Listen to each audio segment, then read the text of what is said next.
When you're deploying your Silverlight application, it doesn't matter what type of server that you host it on because it's client-side technology, and so it doesn't really care about the server.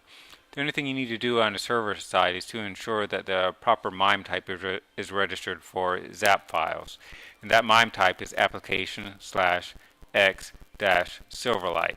This MIME type registration will already be found within IIS 7, but you'll pretty much find it in no other web server that's out there. You'll have to make sure that it's in there yourself. And once it's been registered, the only other thing that you need to do is to put the object tag in there to refer to your Silverlight application. And I have an example object tag here. Now, if you fail to register that MIME type, your application will not work, and the errors that you get are not going to be very helpful in discovering that it's the MIME type registration that's missing. Now, why would you want to use Silverlight? You want to use Silverlight because it provides a way to make a consistent user experience across several different types of devices and operating systems. And if you've already been using .NET, you find that in using Silverlight, you'll be able to take advantage of your .NET investment. Designers and developers will be able to work with the same set of files using the tools that are specific to them. For the developers or people in a developer role, they'll find themselves using Visual Studio. The designers will find themselves using Expressions Blend. But either way, they're working with the same type of file and the same type of project.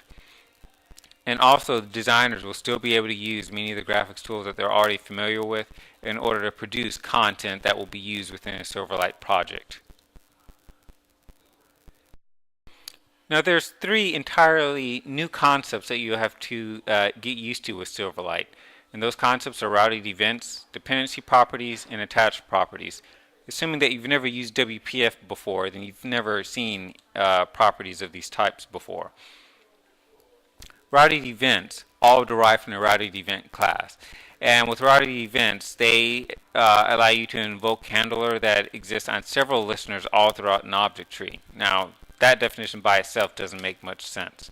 So here's an example. I've created a Silverlight interface that just has 3 buttons in it: a yes button, no button, and cancel button. If you've never seen XAML before, don't worry. This is easy to use, or easy to read, because I have a XAML code example right here. For the XAML, I define a border element. Inside the border, I put a stack panel. And a stack panel is a type of layout container that will either stack elements vertically or horizontally. I set the orientation to horizontal so that it will stack the elements left or right. Now on the stack panel, you see that I have a button.click event handler.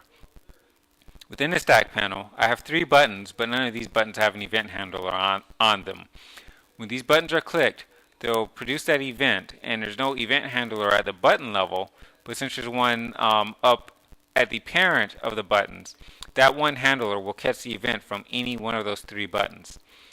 Below my XAML example, you'll see that I have the code behind, and that's the code that I'd have for my event handler, where we'll look at the name of the element that generated the event, and then it could act accordingly.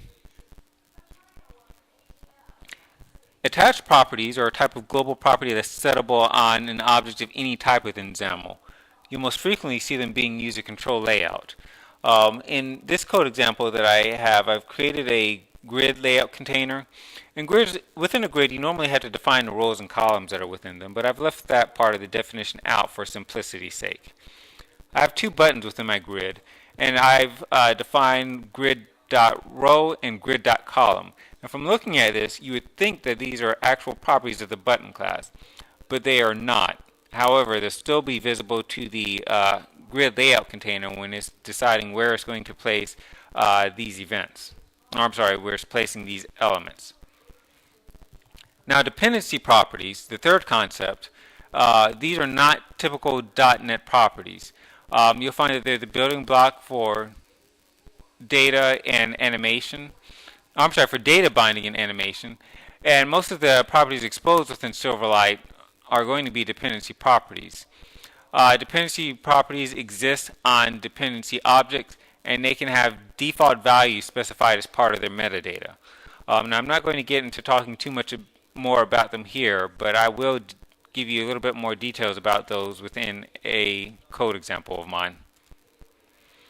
Now, if you decide to create a new project from within Expressions Blend or from within Visual Studio, you'll get pretty much the same thing. Here you can see the dialogues for a new project within Expressions Blend, which uses this gray color scheme, or within Visual Studio 2010.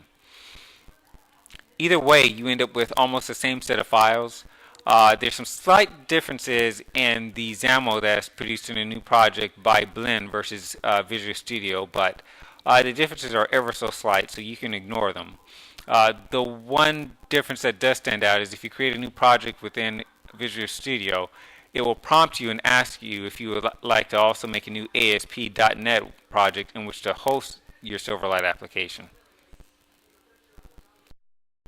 Within the Expressions Blend tool palette, you'll see a number of Silverlight controls that may look familiar, such as the button control, the checkbox, or the text box. You may not find some things that you're looking for, such as if you're looking for a label control, you see there's nothing called label, but that's because you want to use the text block control. If you're looking for something such as a checklist box, there's also none of those in there. But using something called templates, you can combine a checkbox and a list box together to make a checklist box. And I'll talk about that in a later presentation. Now, if you want to see the code examples that go along with this presentation, or if you want to see the later presentations as I upload them, you can find all of them together on my YouTube channel, which is at youtube.com/user/J2INET. And almost all the things I upload are developer oriented, so you may want to look around. You might find something else in which you take interest. And the next time I do a presentation, it's going to be covering animation within Silverlight and data binding, templates, and styles.